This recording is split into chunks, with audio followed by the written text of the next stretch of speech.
say from 6 years old on, this was one of our favorite things we had.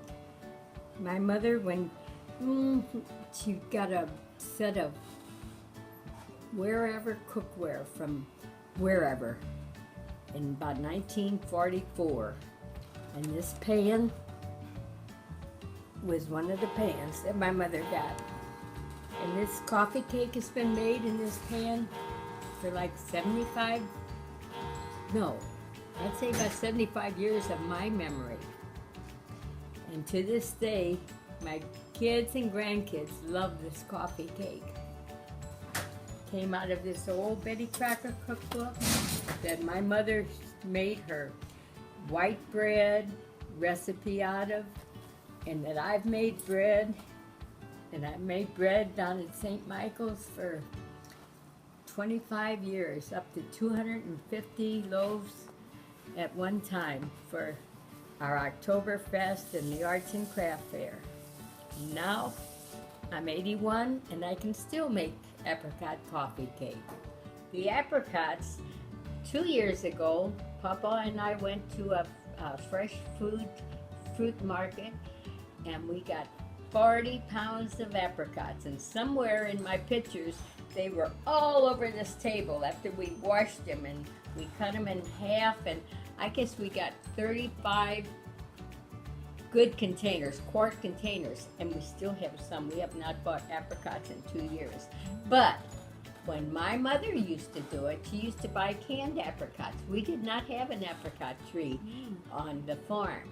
But when we got married and lived on St. Martha, we had 3 apricot trees in our yard.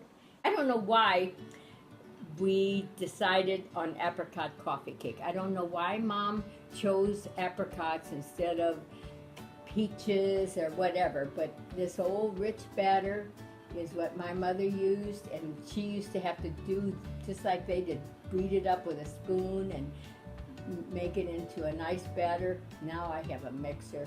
I've had a mixer for so many years. Now when I was a little girl and my mother started making this coffee cake, we had a cow, and we would use the fresh milk from the cow and the butter from the cow, and you couldn't buy instant yeast at that time. My mom used to have to go to St. Charles. They didn't even have it in Florissant, and she would buy cake yeast at Kroger's, I think was the name of the store. And I remember, that was always a big deal. We would come across that bridge over to St. Charles, and it was a rickety little thing. And Dad had an old truck. I guess it was like a maybe 36 truck. And I would always hide my eyes going across that bridge. And there would be Bill and my dad, my mom, and me. And we'd go over there. And my brother Bill and I got in some trouble sometimes. One time, we had a cart, and I had a cart, and he was coming straight at me, and a gallon jug of syrup flew out of the cart on the floor. Oh, that was a bad day. We went home right away. But getting back to my coffee cake. This coffee cake, Mom would make it, and there was no such thing as an electric mixer. She would have to make it by hand. And it's a rich yeast batter that my mother used. The same one that I got. It's getting kind of rickety, but this isn't her book. But this rich yeast batter, you had to not make bread, and it wasn't, you didn't have to turn it as much, and it would not be as thick. What makes it rich?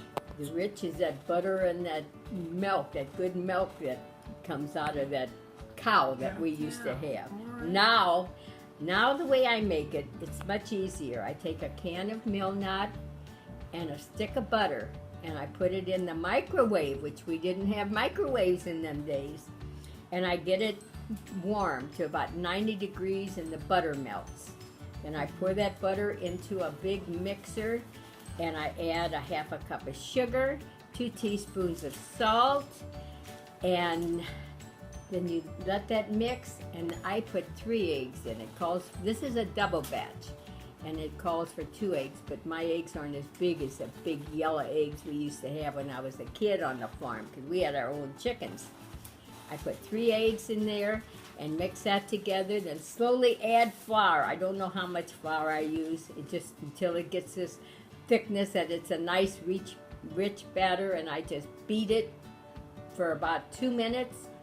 Is Then it a thick batter? It's a between it's a thick batter, not much thicker than a cake batter. Okay. But you'd have to clean the thing off because it's all sticky and it's not as heavy as the bread flour or bread batter. Bread dough. That's not a dough, it's a batter. And then I just put my mixer down and I turn it off and I cover it with a big old tablecloth and I let it sit for about an hour. And I put that mixer back down and I beat it up real good and I smear some good butter in my good old pan that my mother had when I was a little girl. And I let it rise for an hour and put my apricots on it and bake it in the oven about 325 for about 35 to 40 minutes. And this is what it looks like. And I'm 81 and I can still do it. Now, we are going to have the test to see if my apricot coffee cake is good. Papa is the one that's going to let me know. And he's not shy. Might even give him a piece that's not on the very end. And he'll want a good sized piece. How many All of right. these have you ever had, Papa, do you think? I wonder how many I've made. Bunch, lots. Look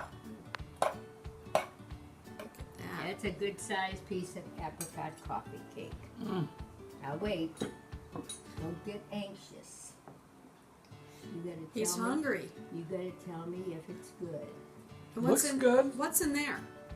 Looks That good. is just the good rich juice from the apricots and sugar. And just a minute. And gotta have a little extra butter on top. He's dying over here. I'm sure you can always tell.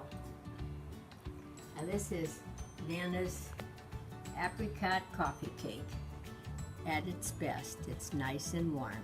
Now we're gonna see if it's good. Now's the Here's taste your fork. test. You get to taste it. And you'll probably say, oh, God, it's terrible.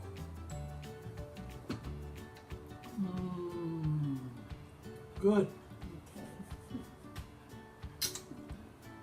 Okay, the end.